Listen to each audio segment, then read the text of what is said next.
বদলাইনি, আমি শুধু আর সহ্য করি না। একসময় আমি তার জন্য সব কিছু মেনে নিতাম। রাত জেগে অপেক্ষা, অবহেলা সহ্য করা, নিজের কষ্ট লুকিয়ে তার হাসিটা বাঁচিয়ে রাখা। ভাবতাম ভালোবাসা মানেই সহ্য করা। ভাবতাম একদিন সে বুঝবে, কিন্তু প্রতিদিন নিজেকে একটু একটু করে হারাচ্ছিলাম। আমার চাওয়া, আমার স্বপ্ন, সবকিছুই তার মুডের ওপর নির্ভর করছিল।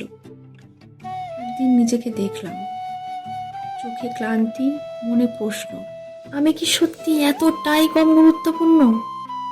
সেদিন সিদ্ধান্ত নিলাম, ভালোবাসা যদি আত্মসম্মান কেড়ে নেয়, তাহলে সেটা ভালোবাসা না, অভ্যাস।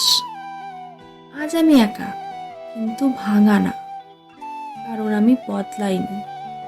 আমি শুধু আর সহ্য করি না। আমি আপোষ না, আমি সেই মানুষ যাকে হারালে আফসোস হয়।